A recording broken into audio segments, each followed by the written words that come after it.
So I am a 49 autistic occupational therapist, and I didn't discover I was autistic until I went on this podcasting journey. So there's that. I'm late diagnosed. My entire family, except for my sister, is autistic. Found out my nephew is an Audi.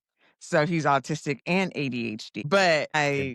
I was lucky enough to have time in between and the support of my fiance and my kids' support saying, Mom, keep doing it. And I kept doing it. And my wonderful guests kept me going because they're like, you're doing something that there's not out there. There's not enough support for autistic young adults, and they need that voice. And the more I got into it, there's not enough for our ADHD young adults or the Audis. And I love calling them Audis. It reminds me of the cars. So I those love of that you that name. are Audis, compare yourselves to cars. There's just not enough High voicing model out there. cars, even that, but still. Right, high model cars. You're not just the Volkswagen, you're the high esteem So, car. April, let me ask you a question though. Why do you feel people look down on people with autism? Is it because they don't know enough? I'm probably honestly hitting it right on the head. It's probably because they don't know enough about it.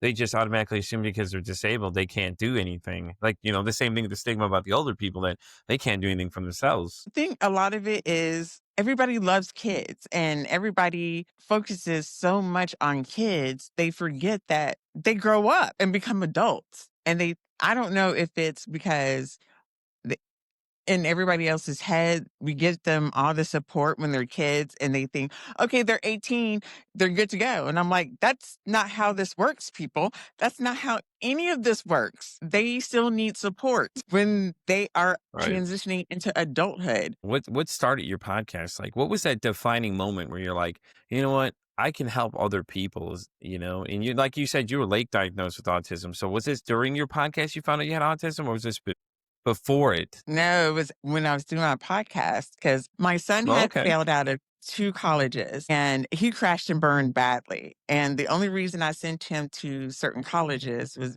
because they were in state. One of them had an OT program. And I thought, okay, they have an OT program. He'll be fine. Crash burn.